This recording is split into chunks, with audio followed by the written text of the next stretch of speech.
thème de l'engagement par la presse nationale, je vous propose que le président Prévert va vous remettre en main propre la liste des 33 entreprises sans engagement, des entreprises membres de la fête.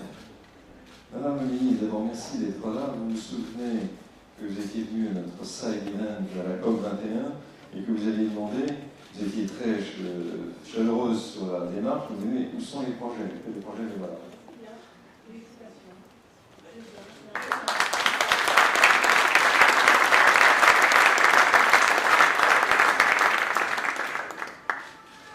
Je voudrais vous parler de la question du recyclage des bouteilles de lait.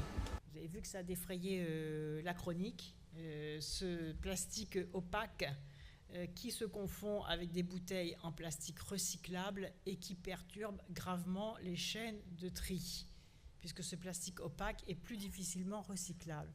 Donc j'ai demandé aux éco-organismes, dans un délai de 15 jours, de me faire une proposition pour mettre un malus sur les bouteilles de lait en plastique opaque, en PET opaque, afin qu'elles ne présentent plus d'avantages en termes de coûts pour les industriels de l'agroalimentaire.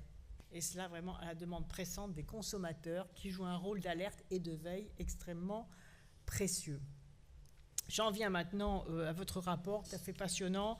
Je vous en remercie, Monsieur le Président, à travers vous, toute la FEP, les 100 engagements en faveur de l'économie circulaire avec vous, Jean-Louis Chaussat, qui nous a beaucoup aidé aussi pour la COP 21 et la COP 22.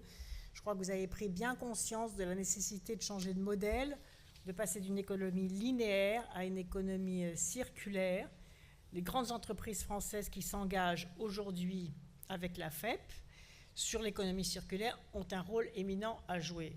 Parce que quand on voit la mobilisation et le basculement du monde des affaires et du monde des investisseurs dans la croissance verte, et moi je suis très heureuse lorsque les entreprises françaises sont à l'avant-garde de cette transition, parce qu'il y a des marchés mondiaux qui s'ouvrent aujourd'hui, et c'est la raison pour laquelle il faut se battre pour que les entreprises françaises soient les mieux positionnées sur ces marchés mondiaux qui vont créer des activités, des emplois et de la valeur ajoutée, tout en permettant à la France de contribuer à ses obligations de lutte contre le dérèglement climatique.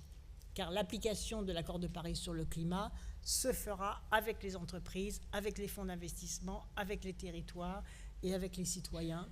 Eh bien, les entreprises sont à l'avant-garde de ce combat.